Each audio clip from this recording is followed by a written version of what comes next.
Okay, so section 9.7, we are continuing to work with standard form, which we were started before break. Some of you tried this on this lesson right before break, but we're going to do step by step of how to graph from standard form. So the first step is find the axis of symmetry. So if we remember the equation for the axis of symmetry, I'm going to write it up here so we have this when you go to look up your steps each time. X equals negative b over 2a. Remember, the standard form is ax squared plus bx plus c. Okay, so identify a, b, and c. So a in this case is a number in front of the x squared, which is 1. B is 4, and c is 3. So if we plug this in for step 1, I'm going to number my steps. X equals negative b, which is 4, over 2 times a, which is 1. So we have negative 4 over 2, so x equals negative 2. So that is step 1. And on my graph, I'm going to put my axis of symmetry at negative 2. So we can see that and know that that's there. So step 2 then says to find the vertex. To find the vertex, remember, use the x value of the axis.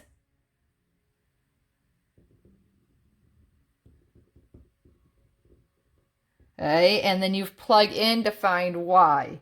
So we're going to go to our equation, and we're going to put in negative 2, make sure you use parentheses when you substitute, squared, plus 4 times negative 2 plus 3. Negative 2 squared is 4. 4 times negative 2 is negative 8 plus 3. 4 plus negative 8 is negative 4 plus 3 is negative 1. So our vertex is at negative 2, negative 1. So we go to our graph, and at negative 2, negative 1, we put a nice vertex point. Okay. So that's step 2. Step 3 is to find the y-intercept. If we remember in standard form, c is the y-intercept. So we'll put that up here. C is the value. C is, in this case, 3. So the y-intercept is at 0, 3. X is always 0 at the y-intercept. So we go to 0, 3, and we put that point. And then we're going to use symmetry to find additional points. So we're going to reflect the y-intercept. So we take that point and reflect it across. It's 2 units that way, so we're going to go 2 units this way. And then we're going to connect the points. Before we connect the points, we really should make sure, so this is going to give us the point negative 4, 3. But we really should make sure we have 5 points on our graph so we can have a nice smooth curve. So to find another point, you're just going to pick a value in between somewhere. So almost think about a table of values and find a value somewhere in between here or above. Pick any number around here and plug it in.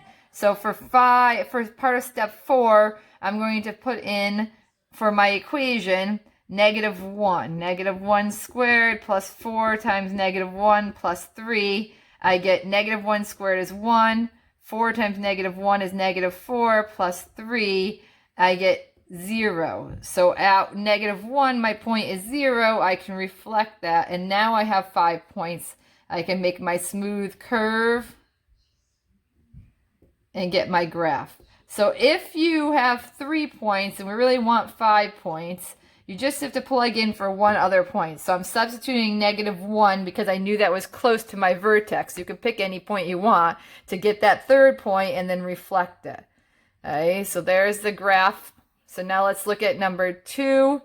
Step 1, x equals, and let's first say a is negative 2, b is positive 2, and c is negative 1. Those signs go with the number.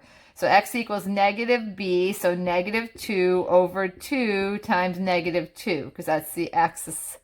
So it would be negative 2 over negative 4, which is positive 1/2. Okay, so then we put our axis of symmetry at positive 1/2. So that's part number 1. Number 2, we're going to now substitute that into the equation. So we have negative 2 times 1/2 squared plus 2 times 1/2 minus 1. So order of operations, we do exponents first. So negative 2, 1/2 times 1/2 is 1/4. plus 2 times a half is 1 minus 1. If I multiply this, I get negative 2 over 4, which is the same thing as negative 1 over 2. If I add 1 and then minus 1, I'm going to end up with negative 1 over 2. So we go to our graph at positive 1/2. We have a point at negative 1/2. So there's that point right there. If I zoom this in a little bit more, positive 1/2, negative 1/2. So that's that. Number 3, C is negative 1. So therefore our y-intercept is going to be at 0, negative 1. So 0, negative 1, we put a point and we're going to reflect that. And then reflection point is going to be at 1, negative 1. And now we need another point. So I'm going to just take this graph and I'm going to say, okay, we have 0, 1/2, 1. Let's put 2 in. So if I plug in 2, negative 2, 2 squared, plus 2 times 2 minus 1. Negative 2 times 4 plus 4 minus 1. Negative 8 plus 4 minus 1 would give me negative 4 minus 1, negative 5. So when I put 2 in, I get negative 5. So if I plot that point, 2, negative 5, and I reflect it across the axis of symmetry, it's 1.5 spots from the axis. So if I go 1.5 spots away, I can get my other point, and now I can draw my curve. So that's the process you're going to use to graph the 6 examples on the next page. So identify A, B, and C, and do the steps one at a time to make sure you get all the parts you need. You should end up with 5 points on your graph and then the curve to connect them. Okay.